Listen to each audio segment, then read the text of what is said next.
En pleno contexto de preocupación pola saúde e o aumento das patoloxías, os farmacéuticos xogan un papel crucial na xestión das medicacións que reciben os pacientes. Aínda que algúns falan de posibles cambios nas receitas médicas, a día de hoxe parece que a situación segue sendo estable.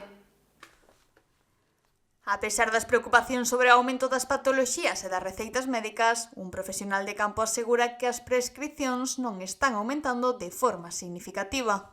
Non, as medicacións hai unha estabilidade, non hai un aumento de recetas. Vese que eso normalmente é unha constante durante todo o ano. A nivel, eu podo dicir, falando eso, desde a farmacia, unha en concreto, eso habría que ver ese tipo de análisis a nivel global entre todas as farmacias de un sitio máis grande, non? Asegura que se hai aumentos na venda de receitas son mínimos e moito ten que ver co envellecemento. Pode ser mínimo, pero é despreciable en canto a por ca idade da población, pois este ano é un ano, somos todos un ano maiores, hai outras problemáticas, pero a xente vai aumentando nos sitios, aquí en Boiro aumenta o número de cidadáns, pero non é significativo considerar eso a nivel dunha farmacia.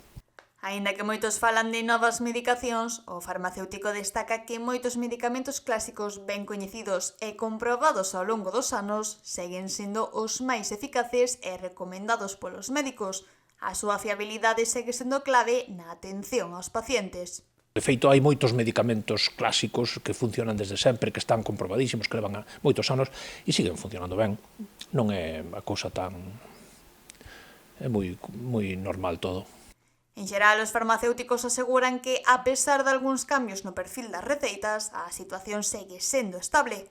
As medicacións tradicionais continúan a funcionar ben e non hai grandes variacións nos tratamentos prescritos, polo que a calma parece ser a tendencia máis notoria no sector farmacéutico.